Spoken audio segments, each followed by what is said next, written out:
book discussion, One True Loves by Taylor Jenkins Reid. It's a book about a woman that falls in love with a person, marries the person gets lost at sea through a helicopter accident, the basically disappears, is declared dead. That then the narrator, um, goes on with grief, meets somebody else, is just about to marry that person, and then guess what? That first, husband of hers ends up having survived the accident. And the story is about love. The story is about identity. The story is about trust and and confidence in a person, loyalty. And first and foremost, I think it's also about belonging.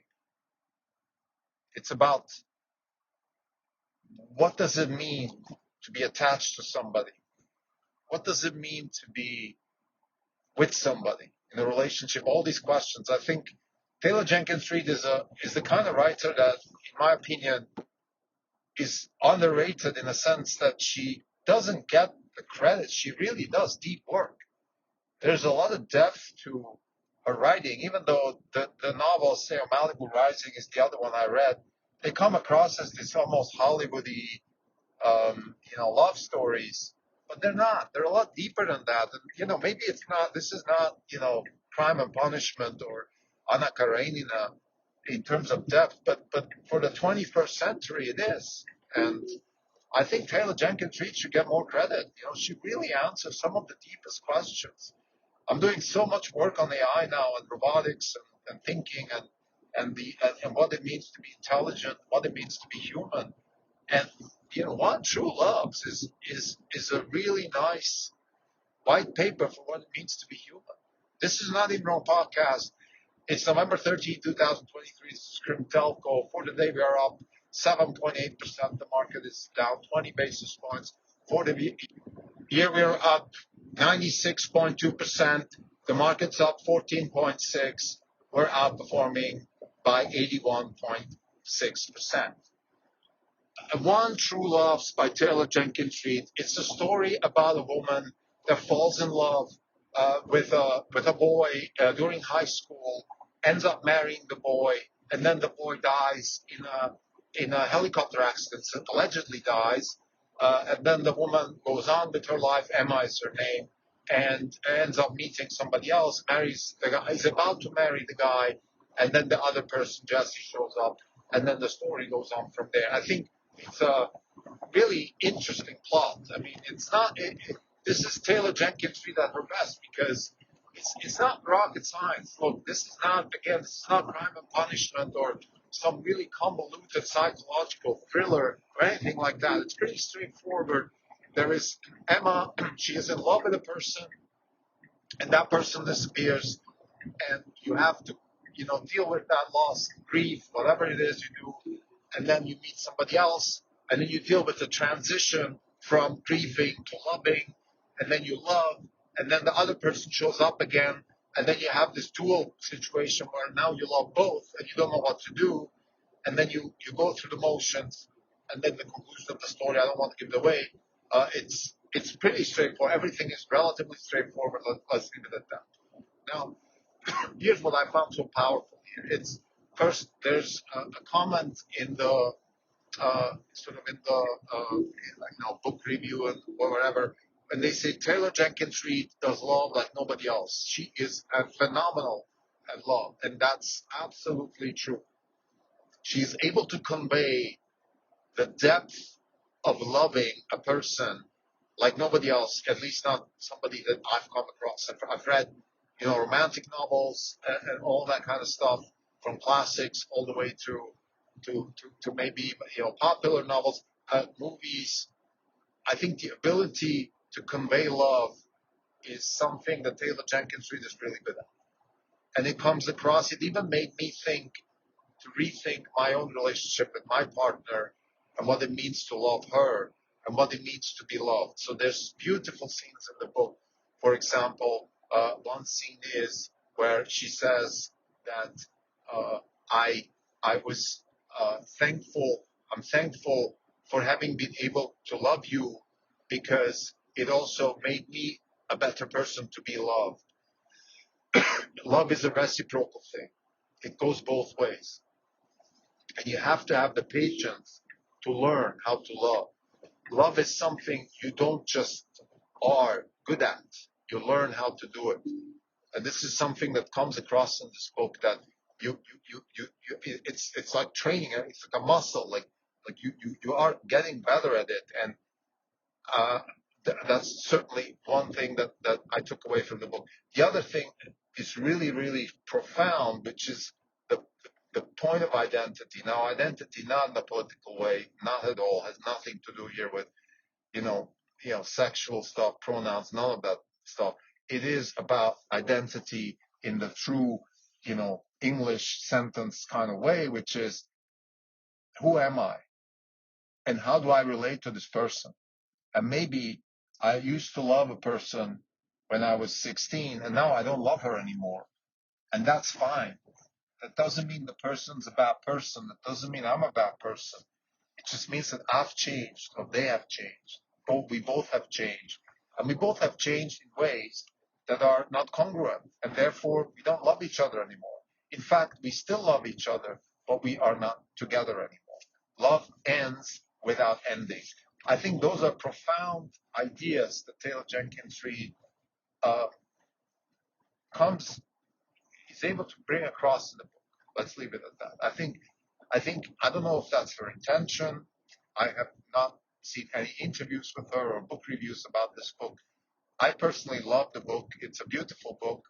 It's a book about love. It's a book about the relationship between people. It's a book about identity in the true sense, in the positive sense, in the sense that I'm happy to discuss, which is really who am I? What is it I value?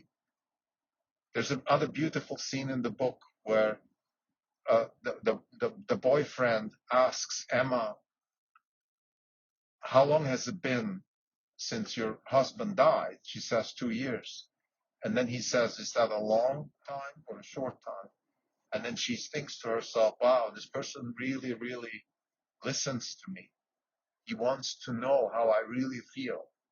This empathy, this reciprocity, it's something that I've noticed in my own relationship is incredibly powerful because people respond to that. Not all people, but most people that are not, that are in the spectrum of normality, let's say, at least when it comes to human relationships, they do respond to that. And I think that's what true love is, to try to understand where the other person comes from, what the other person wants and fears and desires. And it's the same with sex. I mean, same with sex. You want to know you want to discover the other person in terms of what they want and how they feel good about themselves, make them feel good about themselves. And by nature of making them feel good about themselves, you also make yourself feel good about yourself. I think another tangential takeaway from the book that I like, the scene where she says that memories are just memories about how we used to remember something in the past. In other words, memories build on each other, and there is a certain, almost adaptive nature to it, kind of like in machine learning, where we adapt the weights throughout time. And an event that I remember that happened a long time ago is really just I remember how I remembered it the last time I remembered it. I don't know if that has any value other than just I think it's an interesting point. And I think it's important because it has to do also with the identity question, which is if I remember you, I will remember you the way I remembered you last time. And that might not be who you are today, and that's a really important distinction. And I better be conscious of that as a lover, as a person, or as a friend. So those are really important things. I think the last thing I want to mention is loyalty. Now, loyalty is a tricky thing, and I think the way Emma comes across in this book to me is, I Taylor does a really good job at balancing this profound difficulty of loyalty. You know, are you loyal? Are you not loyal? Sometimes she comes across as incredibly loyal, and then sometimes she comes across as this selfish, disloyal bitch. And it's really hard to, it's almost in the eye of the beholder. So loyalty is maybe not an absolute thing. I don't know if Taylor wanted this, but it comes across like that. That's how I would summarize her relationship to loyalty in One True Loves, which is it's really in the eye of the beholder. You can look at a situation from this perspective and say, Emma is incredibly loyal.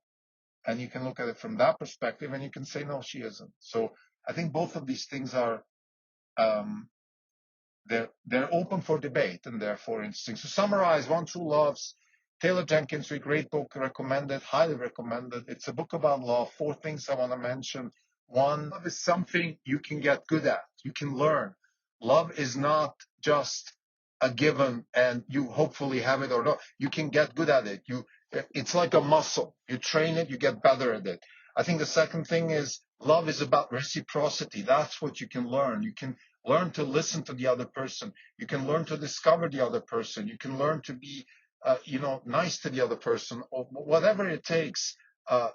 Some people don't like to be, other people to be nice to them or whatever. It's try to learn, and what makes you feel good about yourself is what makes them feel good about themselves.